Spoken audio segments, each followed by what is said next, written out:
So how did I go from making $16 in a call center to making $100,000 as a recruiter with no previous recruiting experience? And I did not have a recruiting degree. I didn't have a license, didn't have a certificate. I just want to walk you guys through that because it's possible for anybody that's watching this video.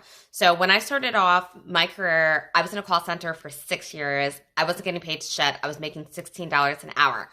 After working in that call center for 6 years, what I figured out is that I actually have to highlight and identify my transferable skills. Nobody's going to hire me into recruiting if all I'm talking about is what I'm doing in the call center, what I'm doing for State Farm customers. So I started talking about it. I started talking about my people skills, my relationship management skills, my rapport building skills, relationship building, my conflict resolution skills. That was 90% of my job was diffusing escalated situations. And as a recruiter, you're absolutely going to deal with candidates that get emotional when they are not selected for the position they interviewed with. And you're also going to deal with, difficult and demanding hiring managers. So you absolutely need to have those conflict resolution skills.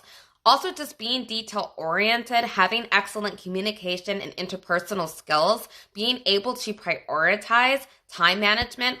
All of these skills are utilized every day by recruiters, by recruiting coordinators, and by sourcers, sourcing assistants and sourcing associates. So those are all of the positions within recruiting. So once I finally identified those, I talked about them in my summary statement on my resume. I highlighted them in the skills summary section on my resume. I reiterated them on my cover letter.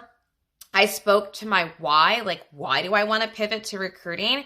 And then on my LinkedIn, I had to make my LinkedIn profile keyword optimized. I literally just had it as customer service representative at X company. That doesn't say anything about recruiting. So recruiters who are looking for entry-level recruiters or recruiting coordinators are never going to find my profile. So I had to put keywords that align with recruiting into my headline. I had to say that I was pursuing opportunities in or as a recruiting coordinator, as a recruiter, as a sourcing associate, sourcing assistant, so that those keywords were in the headline so that when recruiters do their searches on LinkedIn, my profile comes up in their search results. And then in the about section, again, similar to the summary statement on the resume, I had to speak to my transferable skills. I had to talk about how my background and my experience aligns with recruitment. And I did have to talk about my why.